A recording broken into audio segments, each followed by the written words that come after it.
And welcome into Pressbox Live Monday edition. I'm Stan the Fan Charles of Pressbox and PressBoxOnline.com. With us this week is singularly Luke Jackson, as Ross Grimsley is still traveling. He'll join us next Monday evening. Luke, I want to tell folks that we are brought to you by the expert and award-winning AJ Michaels Heating, AC, Plumbing, and Home Performance. They will improve your home's energy efficiency and comfort levels. AC season is coming up fast. New rebates and discounts are available. More at ajmichaels.com. And Luke, we pick up where we left off last week, and the Orioles, after losing 3 series in a row to the Texas Rangers, the Cleveland Indians, they got away with the last win in Milwaukee and then swept a pretty lame team in the Kansas City Royals. But it's always been my assessment that when your team beats a bad team, they don't come in the next day going, hey, we're in trouble because we beat the Kansas City Royals 3 in a row. Wins are wins, and they're not always easy to get and lump them together. Right, right. And statistically, if you look at the best teams throughout recent baseball history, one of the indicators that you look for is, do they beat up on the teams that they should? Yeah. And the Orioles have done that this year. I believe they have played the Tigers, Athletics, and the Royals. They've played all but one of those series. And they've only lost 3 games to those. Yeah. So that is what you need to do. And they've done that. And so that's a credit to Brandon Hyde and his staff. And it's a credit to the players for keeping their nose to the grindstone. How do you account for a Milwaukee Brewers team beats us 2 out of 3? And, we were down in the game 3. So they came like 2.5 games away from sweeping the Orioles. I mean, they came a half a game away from sweeping the Orioles. And then they host the Oakland A's, and the Oakland A's sweep them for a series.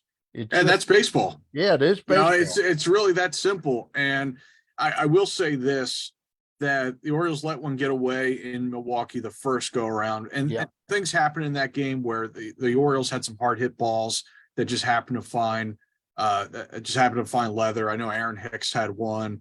Adley had a 3-0 count where he swung away and just barely missed hitting one out. And then Cano gives up a rare run. And they just didn't score that many runs anyway in that game. And then they got beat pretty bad the next game, but that looked like the Cy Young Corbin Burns. And so that's going to happen. And then in San Francisco, a few days prior to that, Alex Cobb looked really, really good in that series. So they ran into 2 good veteran pitchers who were on their game. That's going to happen. But at the same token, those are the kind of arms that you're going to see in the playoffs.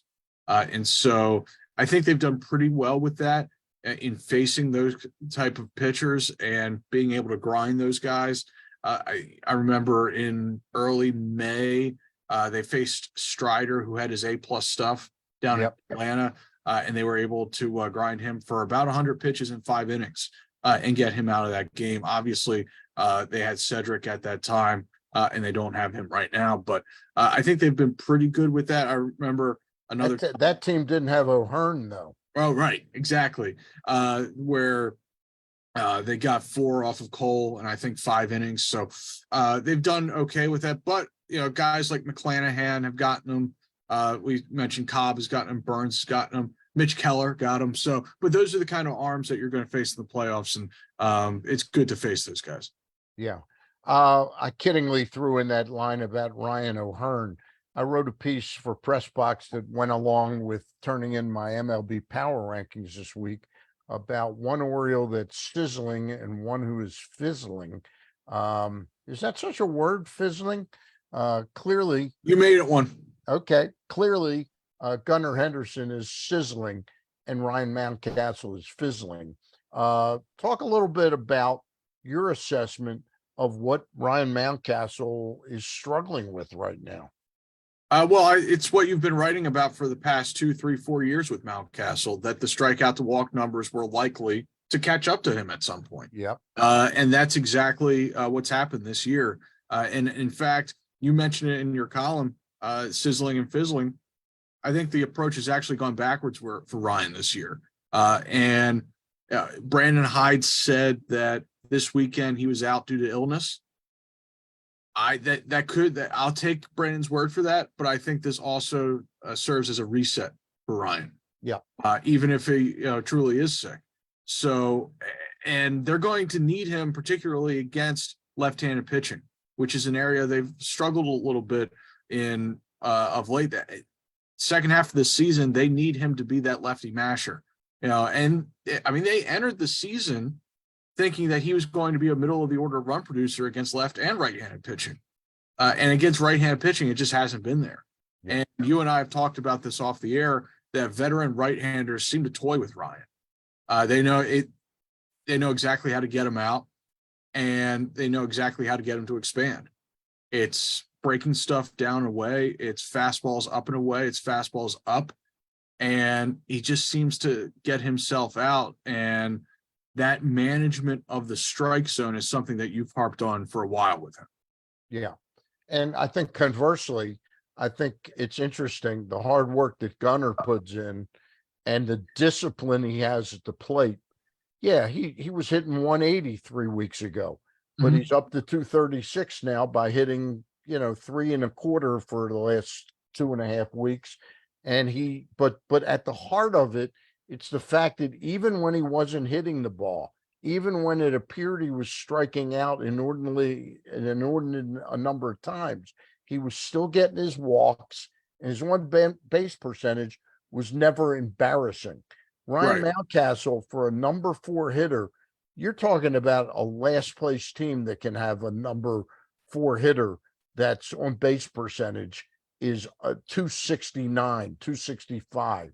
In fact, ironically, Oakland, I just saw the thing that Noda, that guy they picked up on waivers during the offseason, he's the number 1 on base percentage in all of baseball right now, Robert Noda.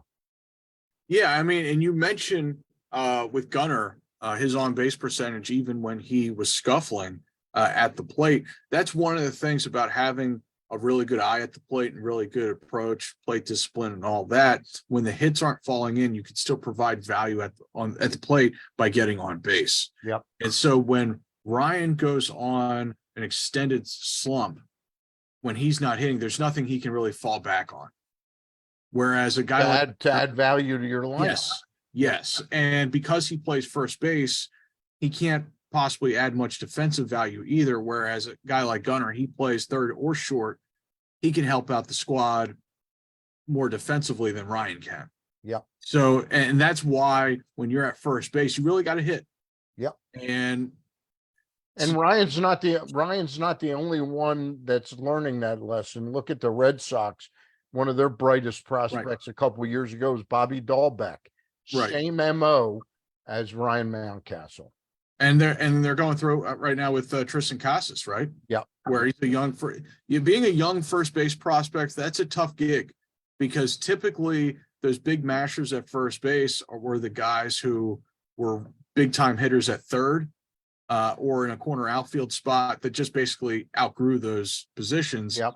And they moved to first just by necessity, almost like a Miguel Cabrera type or an Albert Pujols type who started at third base. So, I mean, so I still have faith in Ryan. I still love the batted ball profile. I still love how hard he hits the ball. Still love how often he barrels the ball up. But he's got to give himself more of an opportunity to do that by swinging at better pitches. He's going to still get an extended opportunity, but I wouldn't be surprised if in the second half of the season, when push comes to shove, when they're really starting to make that playoff push and starting to figure out what their best 26 is, if he just becomes a platoon guy against left-hand pitching, if he doesn't improve against those right-handers. That's well said. Well said. And I think Gunnar Henderson, we all thought he'd play an important part in the Orioles' success this season if they were to have it. They got off to a good start despite his poor start, and it looks like he is really settling in now. And I'm not predicting he'll finish the season hitting 300, but 320 or 330. But it won't surprise me if he ends up with a solid 285, 295 batting average in his rookie season. Yeah, and I think one of the keys, we were talking with Mountcastle that he's too aggressive. I think one of the keys for Henderson is that he's been more aggressive in hitters counts, and he's able to get himself in good counts. And I think the first, I would say particularly 6 weeks of the season, he was a little too passive. Yep. And hunting the walk a little bit too much. I think particularly the past 2 to 3 weeks, he's gotten so much more aggressive in those counts, and he's gotten better at barreling up pitches that he can handle in those counts. And that's what happened in the ball that he hit to Utah Street yesterday. 3-2 count. He gets a cutter middle in, which is exactly where left-handers love it. And he put an A+ swing on it. And that's the kind of power he has. I would not be surprised if before the year's out, he's the first left-handed hitter to actually go oppo over Sig's wall and left. So that wouldn't shock me. No one's done it yet. Ohtani came close in 22. No one else has come particularly close as a left-handed hitter. Wouldn't be surprised if Gunnar has that kind of juice. You mentioned, and kind of in passing, you mentioned something about the game in Milwaukee where Cano gave up a run as almost like it was like a freaky thing. It's becoming a little bit more common that he's a little bit more hittable and is susceptible to giving up a run here and there. Is that just, in your estimation, the regression to the mean type of thing that nobody's going to go? He wasn't going to have a 0 ERA all year. I think he's been throwing his changeup a little less, which I'm not sure why that is. He's been very sinker heavy, which has left him susceptible against left-handed hitters. I mean, I'm sure if you look at the splits, he's still been dominant against right-handed right-handed hitting, even in the past month or so. And I thought it was interesting to me that in Milwaukee, the third game, once they got a 1-run lead, Brandon left Aiken out there for the first batter in the bottom of the eighth, a left-handed hitter, then brought on Cano for the 2 right-handed hitters behind that. I think you'll see that more often, that maybe instead of Brandon using him as the strict 8th inning guy, lefty righty no matter what, maybe you match up with Cano a little bit more and try to hide him from certain left-handed hitters, because I mean, I think back to the inning he had in San Francisco, Mike Yastrzemski, a left-handed hitter, hits a bullet off of him, but it's right to Adam Frazier. It's a double play. So I think maybe Brandon will be a little bit more careful about using him against certain left-handed hitters. I want to pause right now to tell folks a little bit about my friends DeCostas Inn, and then Luke and I will continue. Luke looks like right now he's swigging down water because he's just eaten some hot steamed crabs. Maybe you would be more preferred to be drinking beer behind that. But DeCostas Inn, really one of the true gems around our parts. And if you are planning to try and eat crabs for the first time this season, you need to call ahead, 410-477-1975. DeCostas Inn has been located for over 50 years at 4100 North Point Boulevard, a fixture in that area, but getting known throughout the whole marketplace. DeCostas Inn, really a treasure. And if you don't like crabs, you'll find something on that menu there that you'll like. Trust me. DeCostas Inn, 410-477-1975, CostasInn.com. Luke, we kept thinking that the Tampa Bay Rays were, they're going to play better teams. They're going to miss somebody. They're going to miss, they get Jeffrey Springs is gone. Drew Rasmussen is gone. And all of a sudden, they're getting Glasnow back. Taj Bradley's not pitching well at all, but nothing seems to stop the Tampa Bay Rays. Are they as invincible as it gets in Major League Baseball this year? Yeah, probably as invincible as it gets, as invincible as you can be in baseball. I mean, shoot, what are they on pace for? 115, 120 wins? That's pretty good. Yeah. I'm guessing that they could play pretty much 500 ball from this point forward. I haven't done the math yet, but they could probably play 500 ball from this point forward and get pretty dang close to 100 wins. Yeah. So that tells you how well they've played at this point. And yeah, I mean, you mentioned the 2 pitching injuries that they've had, and the bullpen has been a little so-so. Not as good as you think a Rays bullpen at 48-20 would be, but their offense has been spectacular. Yeah. And their starting pitching has been just fantastic outside of Bradley, who again, he was taking the bumps that you would expect from a young pitcher.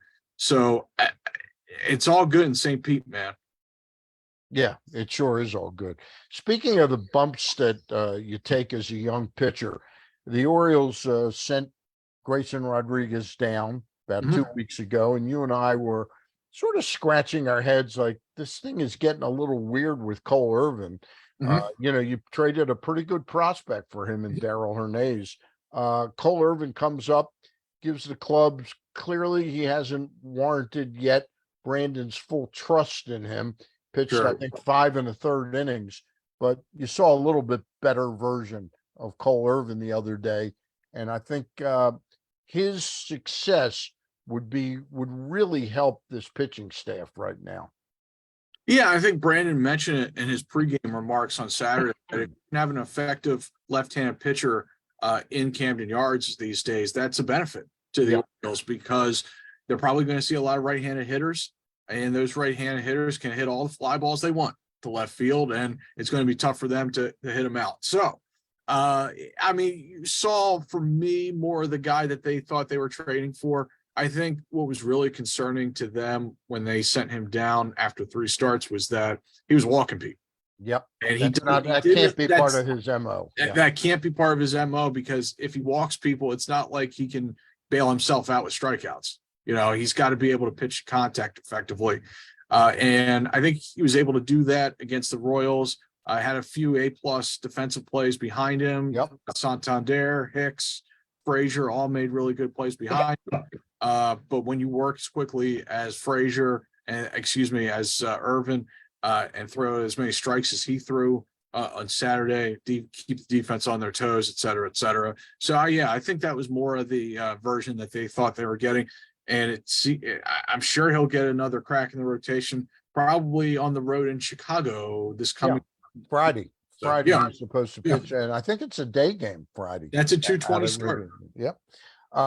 Might be a good day for us to get together and watch a ball game. Sound good?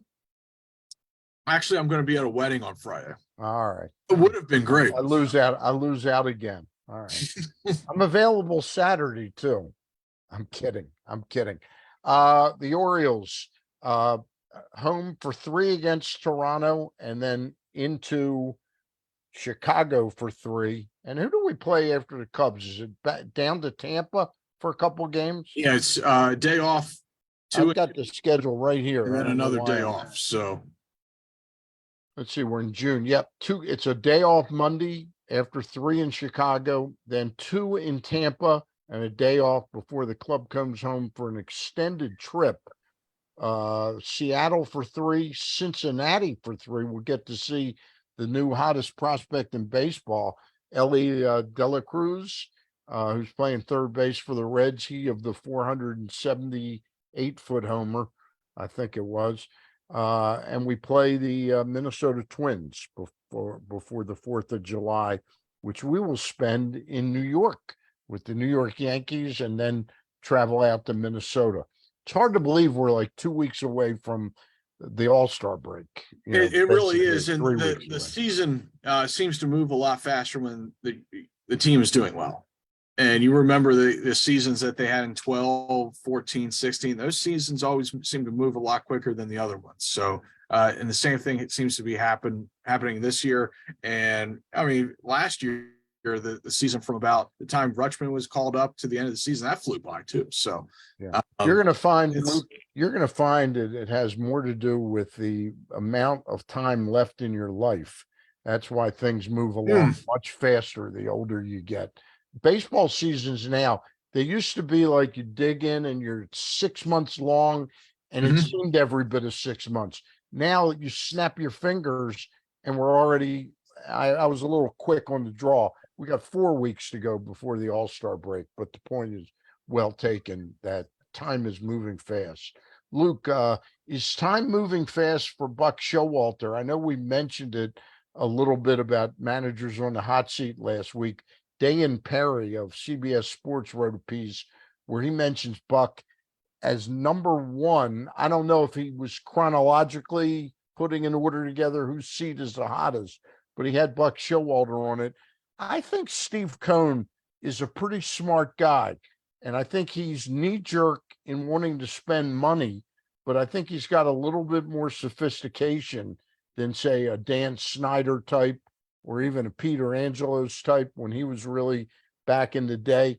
I think he knows that Buck got a bad roll on some injuries, namely Edwin Diaz being out for the whole season, Justin Verlander missing 6 or 7 weeks, and what's his name, Quintana being hurt.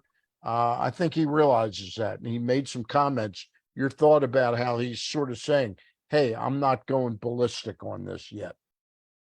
Yeah, and if you want to read his interview with Joel Sherman, it's on New York Post, and it's pretty interesting. But basically, Stan, you got the gist of it, that this is no time for panic, that he and Epler and Buck are going to figure this out, and that they have the right people in place, and it's too early to do anything rash. And basically, his message with it was, and this is absolutely right, they got to get the starting pitching figured out. And I forget what the stat was, but something like when a Mets starter goes 6 innings, they're undefeated, or they were undefeated going into that Brave series. And whenever that doesn't happen, they usually don't win, which makes complete sense. But I was talking to a buddy of mine who's a Mets fan, and he's like, people don't really understand how big of a blow to the bullpen that Edwin Diaz injury was. Yeah. And I was thinking about it, and I texted this to you, and I said, imagine if Felix Bautista had suffered a season-ending injury 2 weeks before the season, and the Orioles inserted Brian Baker as the closer. And nothing against Baker, but how do you think the season would have turned out? Not as good as it's turned out so far. No, not at all. And he said that the Diaz injury was definitely a domino effect in the bullpen, and then no question about it. Robertson, who is a very effective reliever still at this point in his career, but you don't think of him as the closer of a 300 whatever $1 million team. So I think that was definitely a big blow. But to this point, I mean, this year they're paying, I think, a combined $86 million to Scherzer and Verlander. And those two have been inconsistent at best. Yeah. Which isn't totally surprising because of their age and the mileage on their arms. But they were hoping for more than this. Yeah. Yeah. And I'm sure Steve Cohn's personality is such that when he tells a guy to get Verlander or re-sign Scherzer, that guy, that general manager isn't going to say, Steve, can you pump the brakes a little bit? We're going to have 2 starting pitchers that are 38 and 41, or whatever it is, 38, 39. Nobody's going to say no to Steve Cohn. So he's sort of doing a little bit what we accused the owner of the Astros of doing. I forget Jim Crane, by signing Abreu, who suddenly has been hitting a little bit better the last week. Right. But he paid him big dollars, and there was reason to believe that his career would be going downward a little bit right now. So anyway, it's interesting with the New York Mets. If you said you're 6 games out of the playoffs, that wouldn't sound so bad. But they're 9.5 games behind the Milwaukee, behind first place Atlanta Braves, but they are 6 games behind the Miami Marlins. Right. That would have been a shocker right now. Your thoughts on the Marlins this year? Yeah, do we even know enough about them to have an intelligent conversation? I've watched them a little bit, not a ton. Yeah. I believe this is their first time in your top 10. Yeah. Not mistaken. Probably. Yep. And number 10. And you give a shout out to Skip Schumacher and Kim Ng for the work that they've done so far this year. But let's talk a little bit about Luis Arraez, who's making a run at a 400 season. And I can't remember the last guy to make this kind of run. It was probably Ichiro. And Ichiro or Gwynn even, maybe. yeah. And so, I mean, the kid is just a magician with the bat in terms of putting the ball where defenders can't get it from line to line. He doesn't hit for much power, but it was an interesting baseball trade that they made with the Twins prior to the season. It was basically a rise for Pablo Lopez. Yep. And Lopez got a big extension from the Twins and has been just okay with Minnesota, right? Whereas Miami wanted to add some contact skills because they thought they were too dependent on power last year. Well, you wanted some contact skills. Here's some contact skills. Yep. So that's one of the big stories coming out of Miami. But you mentioned the starting pitching that they've gotten, and they've got a young kid. I've not seen him pitch yet, but every time I look at the numbers that Yuri Perez is putting up, who would have been like their number 5 starter when the season started, I think he's number 2 or 3 now behind Alcantara and Luzardo. Yeah, and Alcantara has had a little bit of a down year so far because, and I think it's easy to point to the amount of innings he threw last year. I don't know if that's fair or not. It's not like he pitched deep into October, but he might be asked to do that this year. You never know. So yeah, it's an interesting story going on down there. I think most people have kind of shooed them away, so to speak, because of the one record in 1-run games. They think starting pitching is not to be shooed away. I mean, I think they could be for real and may get. They happen to have Jorge Soler, who is in the midst of sort of an MVP caliber season. He's got 19 home runs now, Soler. Yeah, he's having a classic Jorge Soler power type of season. Didn't he hit 48 home runs for the Royals 1 year? Yep. In that ballpark? Yep. That's really difficult to do. And so the power is legit with him. That's a legit middle of the order bat when he's going right. So yeah, and I mean, I forget when the Orioles play them. They'll play them at some point because you play every team now. But that'll be a fun series whenever it happens. I think it's going to be up here because I'm looking at all the games in white. We play them right after the All-Star break. Oh, right. Here in Baltimore. Right. Friday, Saturday, Sunday. Hey, that's a good place to end this edition of Press Box Live. By the way, a big show Thursday night. Gary Stein and I will be joined at 6:00 by Craig Thompson, the new chairman of the Maryland Stadium Authority. Ross and I and Luke will be back next Monday for some more baseball chat. Anything else you want to plug? The new edition's coming out Thursday. Yeah, I signed off on the new edition today, and that will be out on Thursday. And over the next several days after that, you and your drivers will be out putting out the new edition of Press Box. So I would say starting on Thursday, into Friday and Saturday. Yeah, be on the lookout over the next several days after that for the new issue. And a really interesting cover story, Glenn's idea to touch base with the Saragusa family, and David Ginsburg did a really nice job. Yep. Called Remembering Goose. And it's a story about how the family really wants to keep alive his charitable flying aviation company called the Goose Flights. All right. So look for that on the cover of the next Press Box. All right.